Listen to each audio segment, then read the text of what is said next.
弟兄姊妹平安，今天是2025年的9月14号。今天的经文是诗篇98篇第1节到第5节，民数记21章第4节到第9节，哥林多前书第1章18节到24节，约翰福音第3章13节到17节。今天要跟大家分享的主题是十字架。今天是基督教节期里面的十字架日，为了纪念上帝的救恩，救恩呢是上帝赐给世人的应许跟恩典，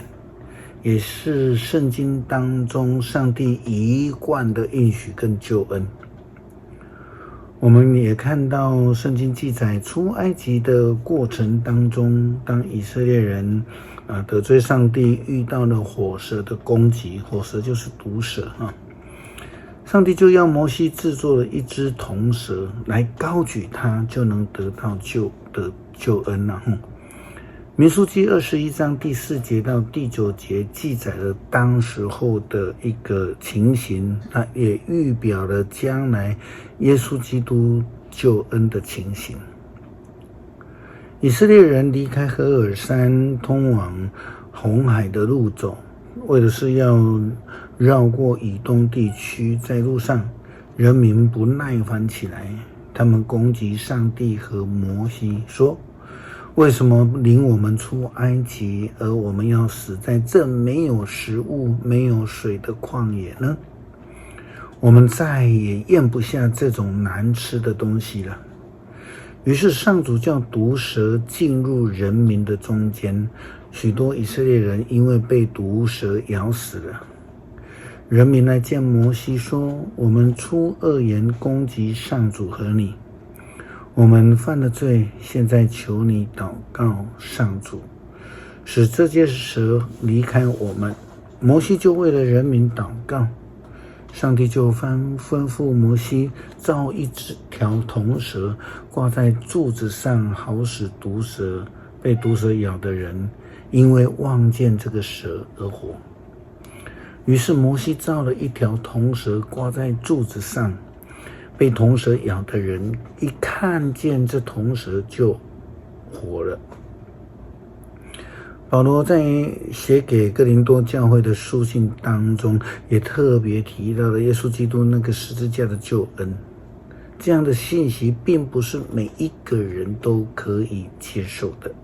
甚至还有人认为这是愚蠢的事情。哥林多前书第1章18节到24节，保罗这样说道：基督死在十字架上的信息，在那些走向灭亡的人来看是愚拙的，对我们这些得救的人来说却是上帝的大能。因为圣经说，我要摧毁聪明人的智慧，我要废除博学者的学问。那么聪明人在哪里呢？博学者在哪里呢？视障的雄辩家在哪里呢？上帝已经使这世界的智慧成为愚拙了。上帝运用他的智慧，使世人不能够借着自己的智慧去认识他。相反的，上帝决定借着我们所传的那个愚拙的信息来拯救信他的人。犹太人要求神迹，希腊人寻求智慧，我们却是宣扬被钉在十字架上的基督。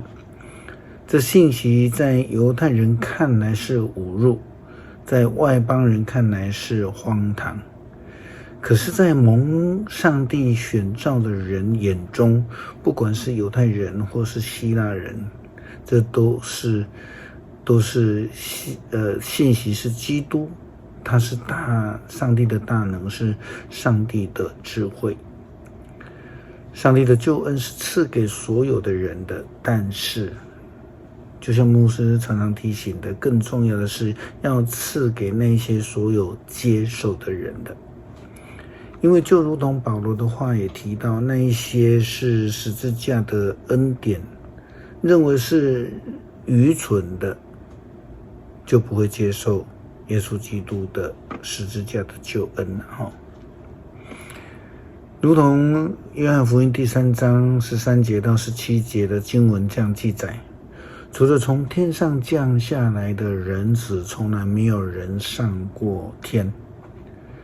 正好像摩西在旷野举起的铜蛇，人子也必须被举起，要使所有信他的人都得到永恒的生命。上帝那么爱世人，甚至赐下他的独生子，要使所有信他的人不至于灭亡，反得到永恒的生命。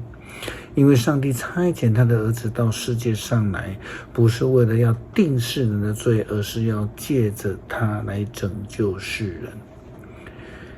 耶稣基督是为了要拯救世人而降世的，所以要相信，要接受，才能得到十字架的救恩。诗篇98篇第1节到第5节，要向上主唱新歌。他行了奇妙伟大的事，他以大能和神圣的力量赢得了胜利。上主宣布他的胜利，向万国显示他拯救的能力。他谨守向以色列人所做的应许，以信实和不变的爱来待他们。全地人都看见了我们上帝的救恩，普天下要向上帝欢呼唱歌，要用诗歌高声颂赞他，要歌唱颂赞上主，要弹竖琴来颂赞他。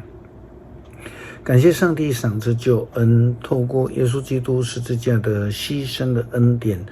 只要我们愿意相信，就必能够得到救恩。感谢主，祷告奉主耶稣基督圣名求，阿们。